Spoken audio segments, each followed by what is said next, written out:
E aí, gente, tudo beleza? Bom, vamos continuar nossa aula de óptica, né? Então, eu sou o Flaviano Félix, sou professor de Física da ERE Bezerros, né? E a gente vai continuar aí nossas aulas de óptica. Vamos começar a trabalhar em cima agora da reflexão da luz, tá? Que é o primeiro fenômeno que a gente vê aí, a reflexão da luz. Lembrando que a gente tem três casos, né? A reflexão da luz, que é quando a luz bate e é refletida em boa parte a maioria da energia da luz, ela bate ali e é refletida. A gente tem a refração, que é quando ela atravessa o meio, né? É o que acontece, por exemplo, na lente do óculos, que a luz atravessa. Tá? E a gente tem a absorção, quando ela bate e é absorvida pelo corpo. Tá? Então a gente vai estudar agora a reflexão da luz, ok? A reflexão da luz ocorre quando os raios de luz incidem na superfície que separa dois meios e retorna ao meio original. Então a luz ela vai bater, né, na superfície refletora e voltar. Então, por exemplo, a gente consegue ver aí essa mulher malhando na academia através do espelho, porque a luz bate no espelho e reflete para os nossos olhos. Aqui também, ó, o macaquinho está conseguindo refletir a imagem dele. A gente consegue ver lá dentro do espelho uma parte do rosto dele, do corpo dele. Tá ok? Bom, então aí a gente vai estudar o espelho plano, né? E o espelho plano é toda a superfície polida com grande poder de reflexão. Então, é aquele espelhozinho comum, né? Que a gente conhece, tá? Feito esse aqui. Um espelhozinho aqui comum, né? E vocês conseguem me ver aqui tranquilamente, tá? Então eu estou aqui e vocês estão conseguindo me ver aqui. Espelho plano. Todo mundo conhece, todo mundo deve ter um espelho plano em casa. Então o espelho plano é toda a superfície polida com grande poder de reflexão. Mas não é só esse tipo de espelho, né? A gente pode ter uma superfície de água também que vai funcionar da mesma forma. A gente pode ter uma superfície metálica. Então, existem vários tipos e que podem funcionar como um espelho feito isso aí. A reflexão ela pode ser de dois tipos, né? Ela pode ser regular. Então, por exemplo, aí nessa imagem a gente consegue ver na água perfeitamente o formato das árvores, das pedras. Então, você tem uma imagem perfeita, então você tem uma reflexão regular. Assim como também aqui no espelho, né? Tem uma reflexão regular aqui.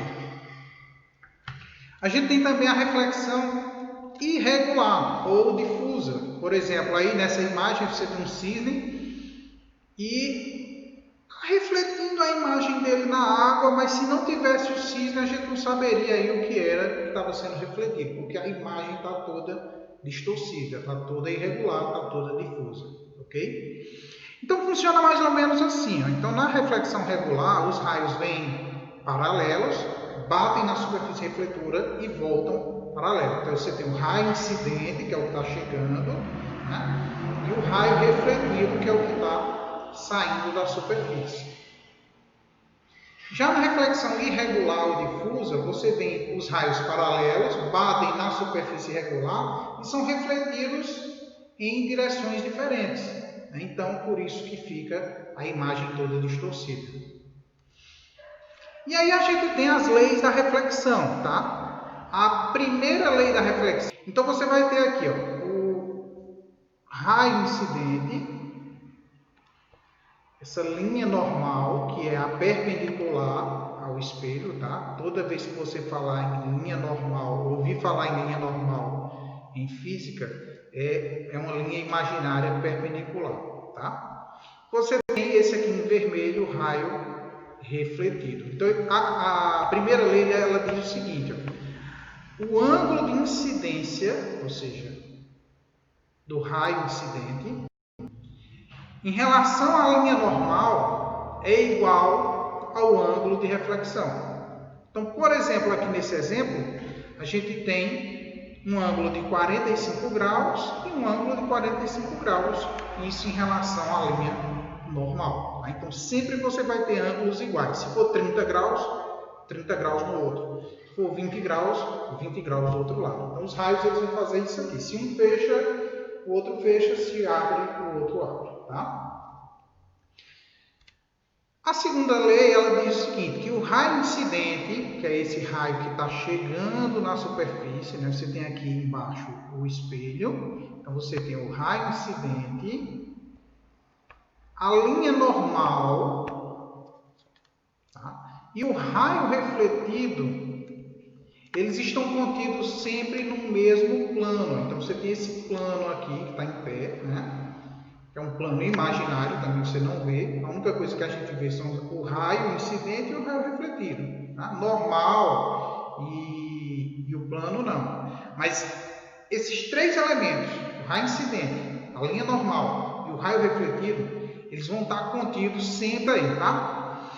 Então vamos ver aí. Características da imagem no espelho plano. Quais são as características da imagem, né, no espelho plano? Quando você se vê no espelho. Então você tem o ponto objeto e o ponto imagem, que são simétricos, ou seja, possuem uma mesma distância. Então, por exemplo, aqui, vocês estão me vendo no espelho. Tá? Então, a distância que eu estou do espelho é a mesma distância do espelho para a minha imagem que está lá dentro. Uma outra característica é que a imagem no espelho plano ela é sempre virtual. Tá? O que é uma imagem virtual? É uma imagem que está dentro do espelho. Você fala assim, Flaviano, e existe imagem fora do espelho? Existe. A gente vai ver algumas situações mais na frente que a imagem ela vai ficar fora do espelho. Tá? Então, no espelho plano, todo espelho plano, a imagem é sempre dentro do espelho, atrás do espelho, tá? Então, se você imaginar aí essa linha como sendo o espelho, né? Essa linha aqui vertical como sendo o espelho, então você tem aqui a superfície refletora, ponto objeto e dentro do espelho seria o ponto imagem, tá? Você está olhando o espelho assim de lado e não assim de frente. É como se você estivesse vendo aqui o espelho assim, não, né? Você está vendo o espelho assim. Superfície refletora, objeto, imagem, tá? Outra característica da imagem é que a altura do objeto é sempre igual à altura da imagem. Tá? Então, no espelho plano, a altura que o objeto tem é a altura da imagem. E a imagem ela é reversa ou revertida. O que é que significa isso? Se eu levanto a mão esquerda de frente para um espelho, a minha imagem ela está com a mão direita levantada. Tá? Você pode fazer o teste disso com outra pessoa. Você fica de frente com outra pessoa, você é o objeto e a pessoa seria, por exemplo, a sua imagem. Se você levantar uma mão, a pessoa vai levantar a outra. Só que quando ela fica de frente para você, então essas imagens ficam... Né? Então, por exemplo, se eu pego a minha mão aqui e boto na frente do espelho, então eu pego a mão esquerda e ela encaixa perfeitamente. Tá? Vê, aí como é que a gente localiza uma imagem de um objeto no espelho? Tá?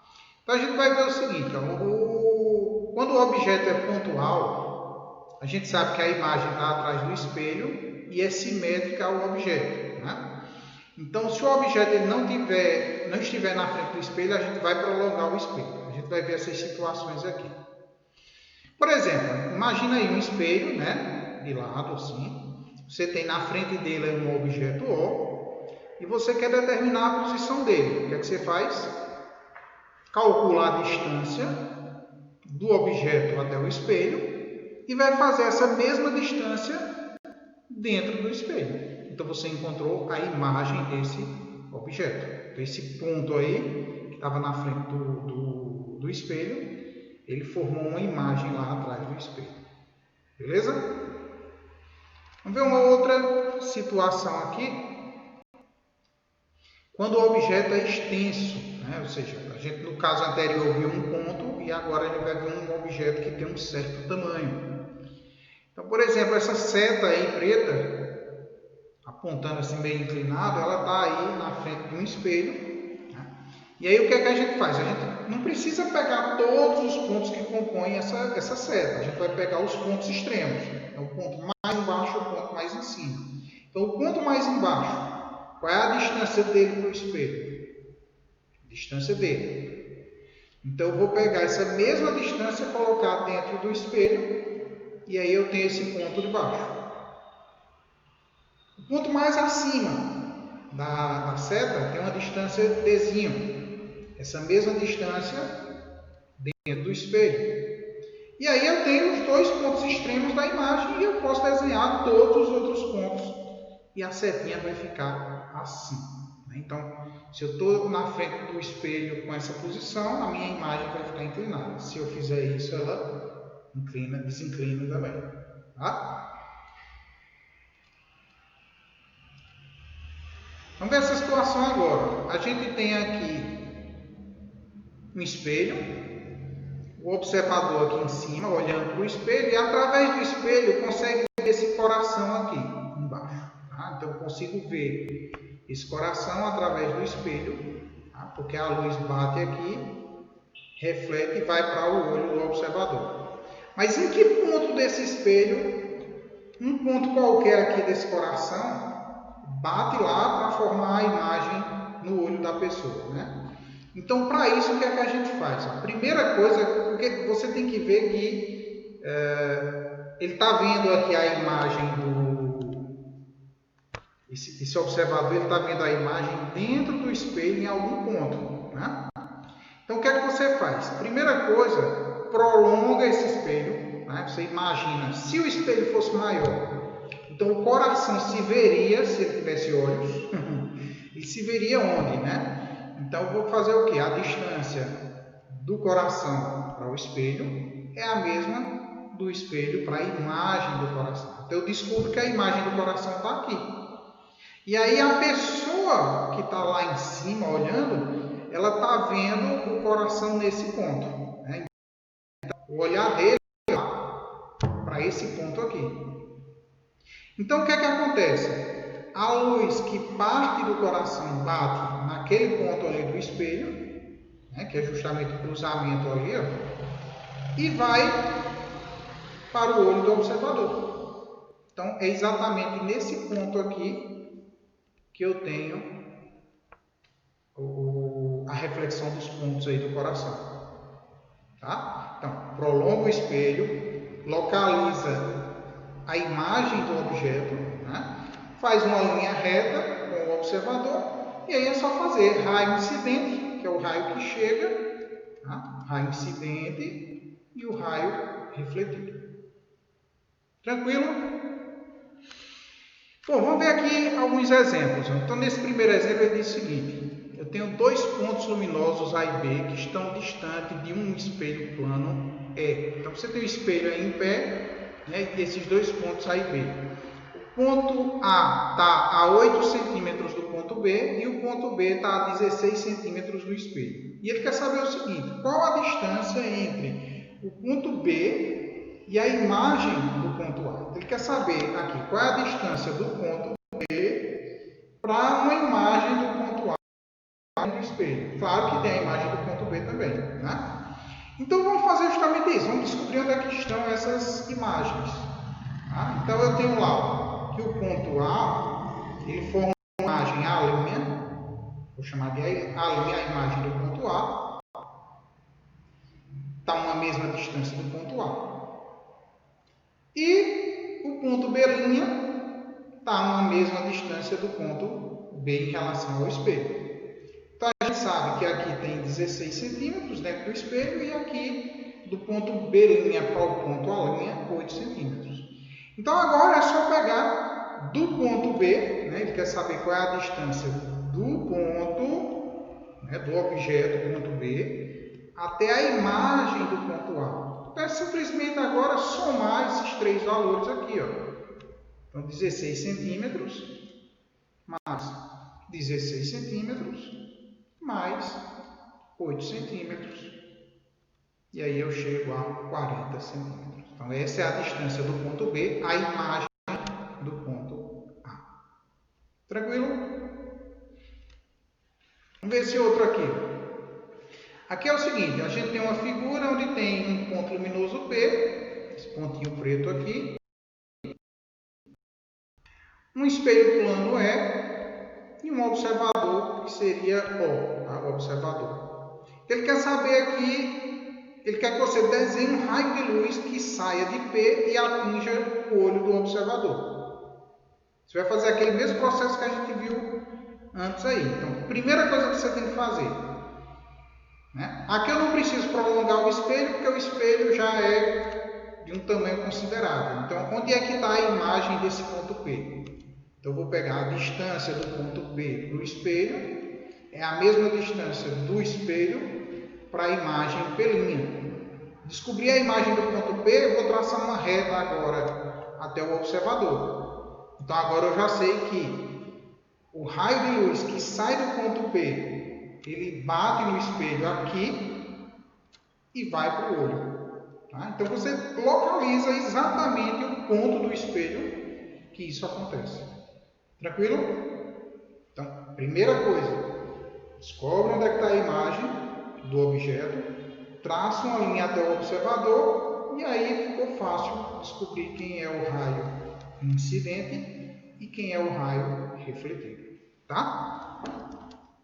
Bem, outra situação que acontece bastante é em relação à ambulância, cabo de bombeiro, você vê que na frente dele as letras estão trocadas, né? Ou seja, a palavra, se você vê o carro diretamente com os olhos, você vê que na frente geralmente está escrito assim, ambulância ou bombeiro também escrito ao contrário. Tá?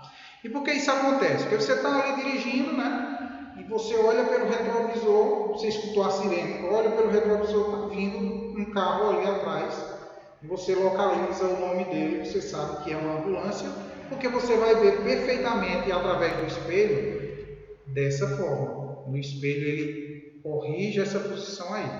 Tá? A mesma coisa aqui, ó, na minha camisa, não sei se dá para ver, ó, se vocês estivessem olhando por um espelho, veriam ao contrário. Tá? Então, questões que vêm com esse problema é simples de você resolver. Eles gostam muito de botar questões com isso aí e é super simples de resolver, gente. Então você tem lá, por exemplo, se tivesse uma questão dizendo assim, como se escreve a palavra ambulância para ser vista através de um espelho da forma correta. Ou o contrário, né? Se a palavra ambulância fosse vista através do espelho, como ela seria vista no espelho, ao contrário, tá? Então, o que é que você faz? Vai ter as alternativas. Basta você olhar atrás do papel. Ou então você escreve num pedacinho aquela palavra que você quer. Tá? E você é só olhar atrás do papel. Vira o papel e você vai ver perfeitamente ela como seria vista no espelho. Tá? Então a dica é essa aí em relação às letras, às posições corretas das letras. Beleza? Vamos ver aqui agora essa questão do campo visual, né? O quanto eu consigo ver com o espelho, tá? Através do espelho. Isso vai depender da distância que eu estou do espelho e do tamanho do espelho que eu tenho. Tá? Então é o que a gente chama de campo visual, é a região que eu consigo ver através daquele espelho. Então imagina aqui o seguinte, eu tenho um espelho assim, né? A parte refletida está na imagem aí, a parte refletida está embaixo, o observador está aqui, olhando para o espelho. E através do espelho, quais esses pontos aqui? A, B, C, D, E. Ele consegue ver através do espelho. Tá? Então a pergunta é essa aí dessa questão. Então o que é que a gente faz? Primeira coisa que a gente faz, localiza aí onde é que está a imagem do observador. Tá? E para isso eu tenho que, nesse caso, dar uma esticadinha no espelho, né? E considerar que a distância do observador para o espelho é a mesma do espelho para a imagem do observador. Então, a imagem dele está ali. Então, essa imagem, você não vai pegar todos os pontos do espelho. Então, você pega os pontos extremos do espelho. Né? Então, o meu espelho ele vai daqui, certo? Então, desse ponto aí até esse ponto aqui. Ó. Então são os pontos extremos do espelho. Então o que é que acontece? Os raios lá no finalzinho do espelho, né? Ele bate aqui na bordinha do espelho e vai para o olho do observador. A mesma coisa do outro lado. Então, o raio de luz bate ali na borda do outro lado do espelho e vai para o olho do observador. Então, esses são os limites que ele consegue ver, né? Então, tudo que está dentro disso aqui, tudo que está dentro dessa área, o observador consegue perceber. Então, primeira coisa, descobre onde está a imagem do observador, né? Descobrir a imagem do observador, puxa duas linhas pelas bordas do espelho e tudo que tiver aí à frente do espelho, né, dentro desses limites, é o que você consegue ver. Então, desses pontos aí, né, claro, já estava bem claro que o ponto E não dava para ver, porque está atrás do espelho, ele não ia ver de jeito nenhum, né? Mas olhando pelo espelho, ele só consegue ver os pontos B e o ponto C. Tranquilo? Então, pratica bem isso aí, tá? Eles gostam muito de colocar questões sobre isso aí também no Enem. Bom, vamos ver aqui um último exemplo para a gente finalizar aqui nossa aula. Ela diz o seguinte, um raio de luz de uma lanterna acesa no ponto A, né? Então, você tem aqui no ponto A uma lanterna, ilumina o ponto B. Então, o raio de luz ele vem da lanterna aqui, bate em algum ponto no espelho e chega aqui no ponto B. Ao ser refletido por um espelho horizontal sobre a semirreta DE. Então, o espelho é aqui, essa semirreta DE. Estando todos os pontos no mesmo plano vertical. Então, determina a distância entre a imagem virtual da lanterna A e o ponto B. E aí ele me dá algumas medidas. Ele diz aí que a distância AD é 2 metros, BE 3 metros e DE 5 metros. Tá? Então a gente vai pensar o seguinte, a primeira coisa que a gente vai fazer aqui é descobrir onde é que está a imagem virtual da lanterna, né? Porque ele quer saber qual a distância da imagem da lanterna até o ponto B. Então a imagem vai estar aqui, ó. A gente tem a mesma distância do objeto, que é a lanterna, do ponto A para o espelho, é igual à distância do espelho para cá. Né? Então, a questão diz que isso aqui vale 2 metros, então 2 metros em cima, 2 metros também embaixo, e a gente encontra aqui o ponto A', é a imagem do ponto A. E o que a questão quer é saber, ele quer saber qual é a distância desse A' até o ponto B. É essa linha aqui que ele quer. Ele quer saber qual é a distância do ponto A' até o ponto B. E aí? Então, o que é que a gente vai fazer? A gente pode pensar da seguinte forma. A gente sabe que o espelho ele tem 5 metros, né, de comprimento. Então, do ponto A' até aqui, eu sei que tem 5 metros. Eu também posso fechar aí, ó, do ponto E até aqui, eu sei que tem 2 metros. E a questão também me diz que esse pedaço do B até o E vale 3 metros. Então veja que eu tenho aí agora um triângulo retângulo. Né? Então, aqui, essa parte aqui, ela forma um triângulo retângulo, onde eu tenho hipotenusa, que é o que eu quero descobrir, esse cateto aqui que vale 5, 3 mais 2, e esse outro aqui que vale 5. Tá? Então a gente pode usar o quê? O famoso teorema de Pitágoras. Né? O quadrado da hipotenusa é igual à soma do quadrado dos catetos. Então, quem é a hipotenusa aqui? É o A'B. Então, eu tenho a' B ao quadrado da hipotenusa, igual à soma do quadrado dos catetos. Os catetos valem 5, os dois. Então, 5 ao quadrado mais 5 ao quadrado. E aí, 5 ao quadrado dá 25, mais 25. E como no primeiro membro aqui, esse A'B estava elevado ao quadrado, eu passei para o outro lado e ele se transformou aqui numa raiz quadrada. Então, ficou raiz quadrada de 25 mais 25, que dá raiz quadrada de 50. Aí, a a gente pode pegar esse 50 e fazer a decomposição dele, né? Em fatores primos. Então, 50 dividido por 2 dá 25, dividido por 5 agora dá 5, e dividido por 5 novamente dá 1. E aí ficou 2 multiplicado por 5 ao quadrado. Então, eu tenho lá raiz quadrada de 2 multiplicado por 5 ao quadrado. Aí, esse 5 ao quadrado ele pode sair do radical, então 5 fora do radical, né? Porque corta o 2 com o 2 do índice. E o 2 não tem como sair do radical, e aí eu tenho a resposta 5 raiz de 2 metros. Beleza, gente? Então, estudem bastante, tá? O assunto ele não é difícil, mas ele tem muitos detalhes. Então, pratiquem, pesquisem, porque só isso aqui não dá para vocês aprenderem, tá? Então, pesquisem bastante, resolvam questões, tirem dúvidas comigo lá pelo WhatsApp, fiquem à vontade, tá? Então, beijo para vocês e boa sorte.